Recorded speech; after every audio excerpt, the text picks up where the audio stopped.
Good evening and welcome to the 18 WJTS newscast for Wednesday, July 31st. Thank you for choosing us for your local news coverage. I'm Jared Atkins reporting this evening. On Tuesday, July 30th at around 1:13 p.m. Central Standard Time, deputies in Spencer County responded to a single vehicle accident on Silverdale Road, just north of State Road 66 in Rockport. It was reported that the female driver was trapped inside a Honda Odyssey.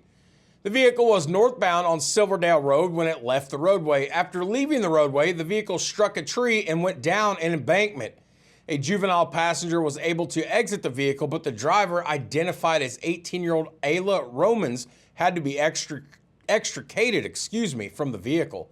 The juvenile was transported to the hospital via ambulance for non-life-threatening injuries, while Romans was transported by helicopter to a nearby hospital. We will continue to update you on this story as it is made available to us. A confirmed tornado touched down on Tuesday afternoon in Warwick County that saw damage in Newburgh, Boonville, and the surrounding areas.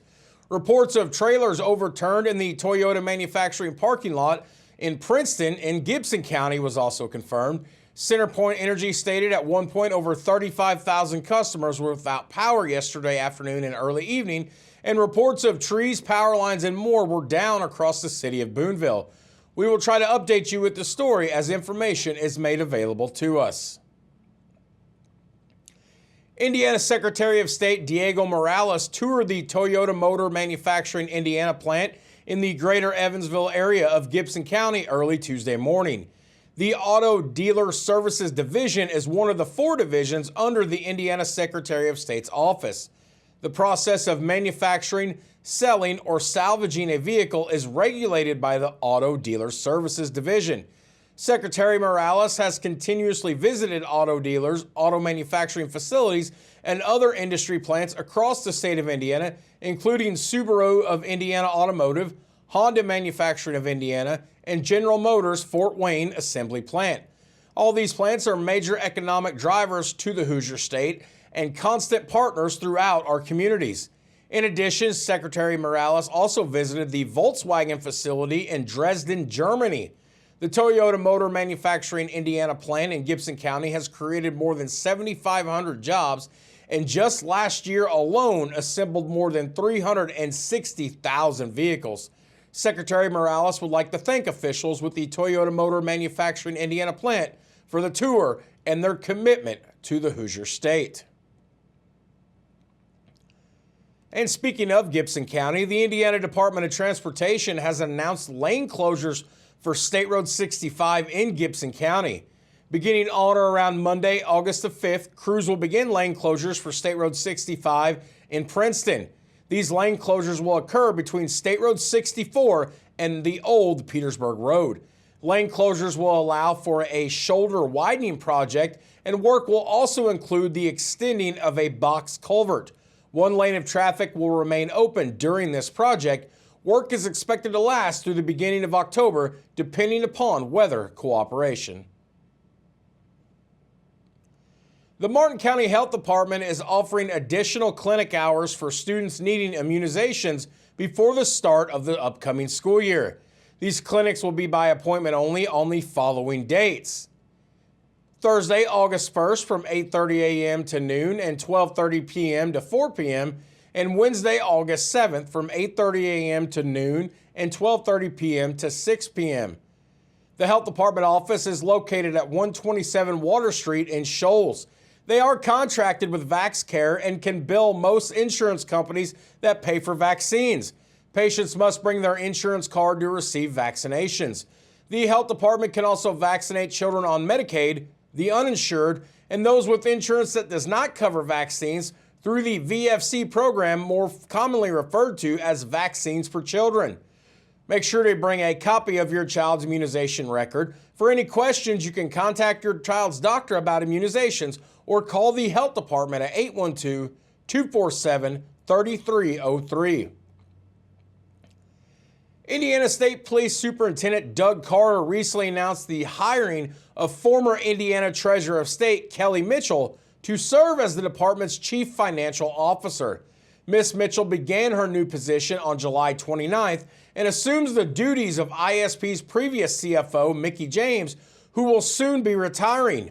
As a member of the superintendent's senior leadership team, Mrs. Mitchell will lead the fiscal division and will be responsible for all facets of budgeting, payroll, procurement, accounts receivable, and grant management.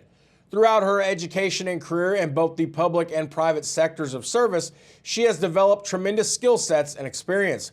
Her forward-thinking and innovative mindset led to the implementation of several successful initiatives during her stint as Indiana Treasurer, which are still in place today. The Jasper Chamber of Commerce has announced they will be holding a series of seminars called Digital Towns. These seminars are set to take place every Thursday from now through August 13th from 12:30 to 1:30 p.m. at the Jasper Chamber of Commerce. They are free and open to any citizens, businesses, not-for-profits, and local government entities. Each seminar will cover a different topic. The next meeting will be held on August 6th for artificial intelligence and followed by a meeting on August 13th for digital marketing and advertising. Attendees should bring their own laptop and device to all sessions for hands-on learning. The amount of people who can attend is limited and RSVP is required. You can RSVP for this event by contacting the Jasper Chamber of Commerce. You can help the Indiana Department of Natural Resources learn more about the state's wild turkey population by reporting observations of hens with and without chicks through August 31st. Anybody who observes wild turkey hens with poults or hens without poults is encouraged to report their observation online at the DNR's Turkey Brood reporting webpage. Observations take only a few minutes to report and no login is required. The survey was opened back on July 1st and runs through August 31st with a goal of receiving 3,000 observations across the state during that time. DNR uses the reported observations to monitor wild turkey reproduction and calculate the state's poult-to-hen ratio. The information gathered from the survey will be made available to the public in the annual Wild Turkey Brood Report.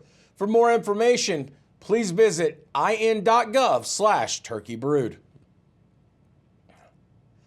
The Marengo Tavern, located at 350 South Depot Street in Marengo, Indiana, in rural Crawford County, has announced the first ever Tavern Fest set for Saturday, August 31st.